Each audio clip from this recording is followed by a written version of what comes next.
नमस्कार प्रणाम। आज की इस वीडियो में हम बात करने वाले हैं कि आखिर क्यों खेसारी और काजल अडवाणी की फिल्म को दुर्गा पूजा के शुभ अवसर पर चिंटू पांडे रिलीज नहीं होने दे रहे हैं। तो हम आप सभी को इसकी पूरी वजह बताएं, लेकिन उससे पहले आप वीडियो को लाइक कर ले और चैनल को सब्सक्राइब कर ले। तो चलिए बिना देरी के हम आप सभी को बता देते हैं कि आखिर क्यों चिंटू पांडे खेसारी और काजल अडवाणी की फिल्म को नहीं रिलीज होने दे रहे हैं। तो जैसा कि आप सभी जानते हैं कि खेसारी और चिंटू पांडे की दुश्मनी काफी पुरानी है और ऐसे में इनकी दुश्मनी काफी हद तक बढ़ चुकी है।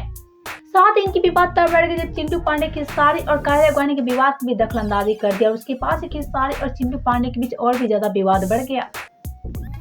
लेकिन ऐसे में इन सब के अलावा हम यहाँ बात करें कि आखिर क्यों चिंटू पांडे खेसारी और काजल अडवाणी की फिल्म को दुर्गा पूजा के शुभ अवसर पर रिलीज नहीं होने दे रहे हैं। तो चलिए बिना देरी के हम आपसे इसकी वजह बता देते हैं। तो जैसा कि हम आपसे बता दें कि दुर्गा पूजा के शुभ अवसर पर खेसारी और काजल अडवाणी का एक फिल्म आ रहा है जिसका नाम है प्यार किया तो निभाना। और ऐसे में हम आपसे बता दें कि ये फिल्म काफी ब्लॉकबस्टर साबित होने वाला है। लेकिन ऐसे में हम आपसे बता दें कि चिंटू पांडे भी अपनी एक फिल्म लेकर आ रहे हैं दुर्गा पूजा के शुभ अवसर पर। साथ ही हम आपसे बता दें कि चिंटू पांडे जानते हैं कि खेसारी के आगे उनका फिल्म नहीं चलने वाला है और इसलिए खेसारी की फिल्म को रिलीज होने से रोक रहे हैं चिंटू पांडे।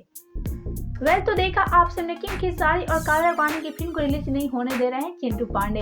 तो आप सभी क्या करें चिंटू पांडे को लेकर बताएं हमें नीचे कमेंट बॉक्स में। वीडियो पसंद आए तो वीडियो को लाइक करें, शेयर करें एंड चैनल को सब्सक्राइब करना ना भूलें।